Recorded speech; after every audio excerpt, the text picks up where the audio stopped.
What's up, guys? Stan the Man here.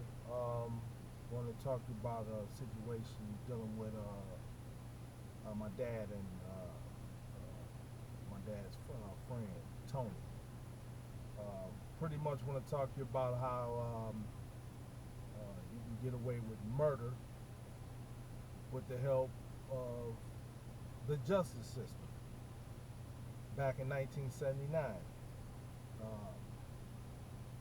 my dad, Billie Joe Hampton, and Tony Sue Foster was murdered 10/26/79. A guy, Timothy Herring, who was tried for the case, um, beat the case. I don't understand how, with his fingerprints on all the shotgun shells found at the scene of the crime in the bedroom and in the living room of the house. My dad was found in the living room, and Tony Sue Foster was found in the living room on the couch. My dad was in the bedroom. Uh, my dad's name is Billie Joe Hampton. Um, Cleveland made simple mistakes such as who my dad was married to. They had another woman listed on the homicide report for 28 years as his wife. This woman was never legally married to my father. Um, my father's wife is my mother, Gloria Hampton. They got married December the 15th, 1970. Was never divorced. My mom gets my dad's railroad retirement to this day. Cleveland uh, pretty much blew the case.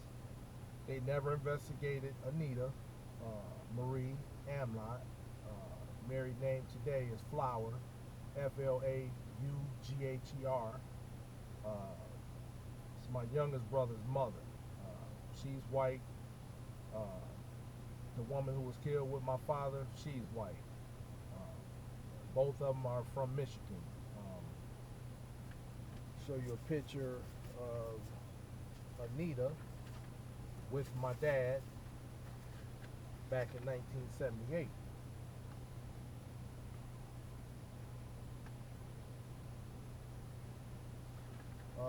This is what she looked like today. A picture my brother gave to me of his mother.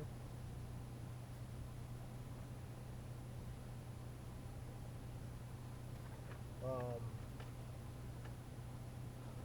Actually, when my dad was murdered and Tony was murdered, 10/26/79 was the second attempt to murder them. The first attempt was on my dad's Harley. Uh, my dad and Tony was sitting at a light on East 116th Street on the east side of Cleveland by Woodhill Park. It was three cars sitting behind that was behind my dad, also waiting for the light to change. The third car came from behind the first two cars, hit my dad and Tony at a high rate of speed, ran over him, backed over him, and ran over him again, and took off. Anita shows up on the scene of the crime, saying that's her husband on on the ground, knocked out. Stupid paramedic. My dad had like about $2 or $3,000 in his boot. He was unconscious when he got ran over. After getting ran over, the paramedic goes off this woman's word, hands my dad's money to this woman, and my dad wakes up in the hospital asking where his money was at. They said, well, we gave it to your wife. That woman is not my wife. It's what my dad told them. Cleveland, for some reason, today refuses to investigate my dad and Tony's homicide. Don't understand why. Maybe because they made so many mistakes and it allowed a killer to get away. Timothy was tried for the case. He beat the case, like I said. with his fingerprints on all the shotgun shells. Just because they didn't have the gun, he beat the case. Doesn't make sense to me. There's no difference in having a gun with fingerprints on it. Just be what? Because the shotgun shells went to that particular gun. It still doesn't make sense to me today. You know, plenty of guys that got convicted of murder with their fingerprints on shotgun shells or spun handgun shells. But my thing is that I don't know why Cleveland Homicide today refuses to investigate my dad's case, still to this day. Like say for instance, I talked to the show Cold Case.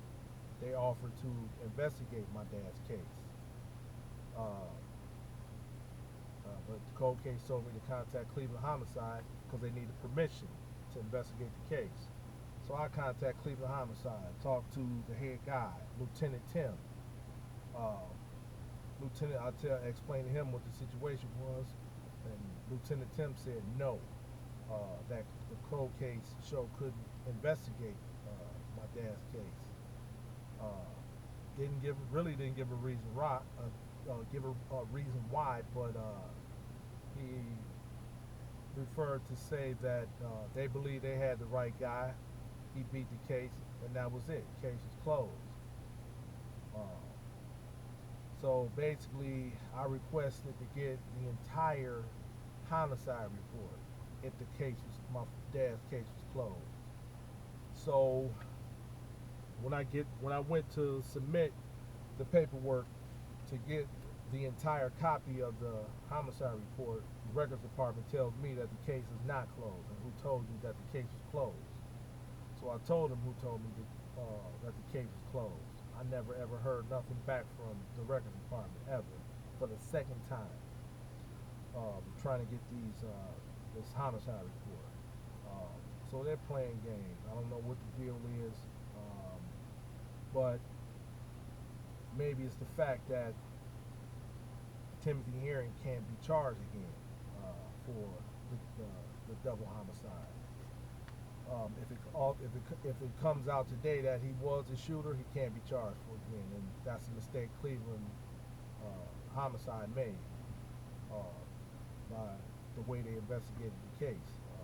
They had on all the homicide report that my dad was divorced, which he wasn't.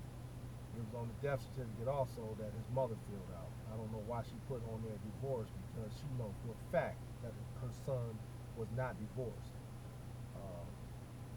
I guess they wanted to get some of my dad's stuff. I guess that's what they had to do to put on the paperwork that he was divorced, so they could go get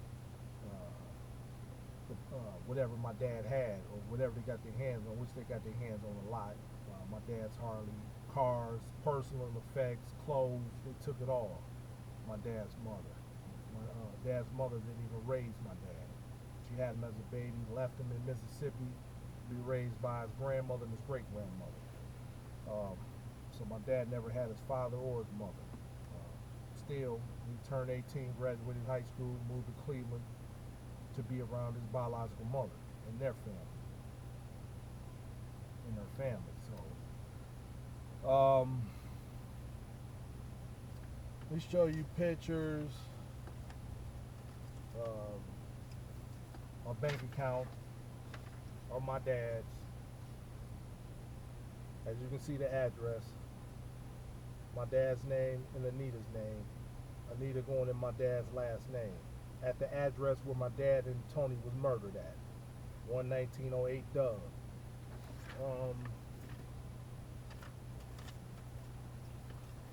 This is the copy of with the paper printed in both papers. I'm assuming it's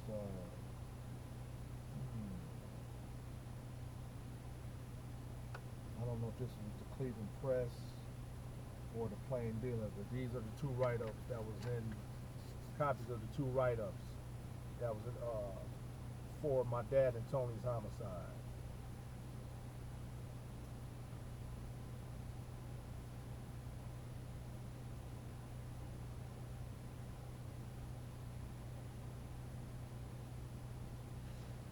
Um, Timothy Herring has a serious felony record. Um, 1970, Timothy Herring was born 9/14/1962. He was charged as an adult in 1970. Don't know what for. They don't have the charge listed. He was a juvenile at the time, so they didn't list the charge. 1980,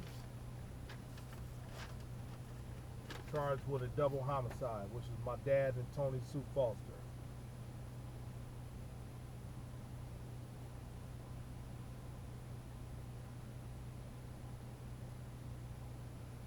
Um, 1980. Let's see. Hold on here. 1981. He was charged with grand theft.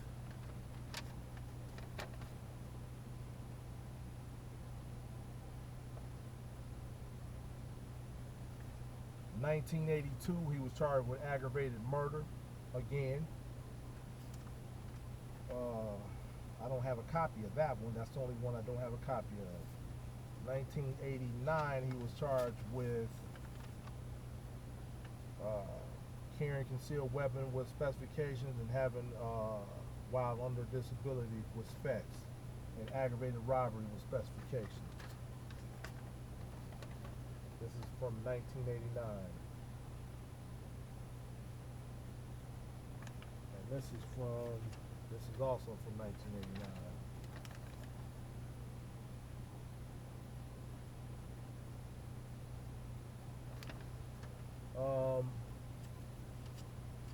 Timothy Herring was sentenced to prison for the 1989 weapons under disability, carrying concealed weapon, petty theft, attempt to commit an offense, voluntary manslaughter, and aggravated robbery. Was sentenced to 24 to 65. Was admitted 1990, March the 16th, in prison in Mansfield, Ohio.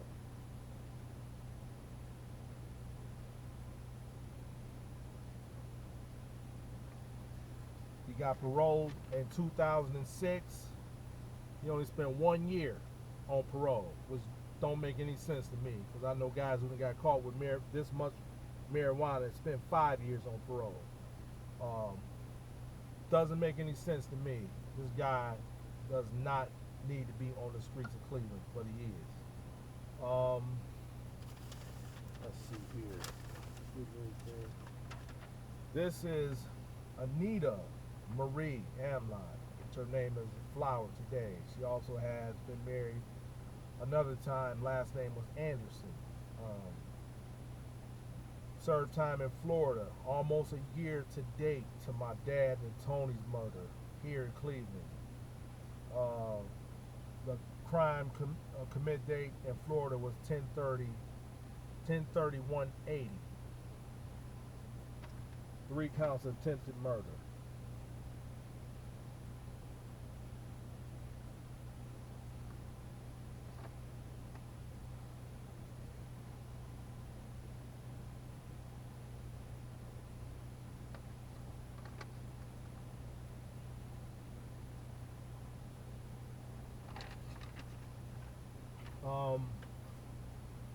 Her and 2 black guys tried to rob a family in the country somewhere in Florida, Seminole County. And the way they got caught, they left the ID in a broke down car that they was in with unspun 9mm rounds in the car.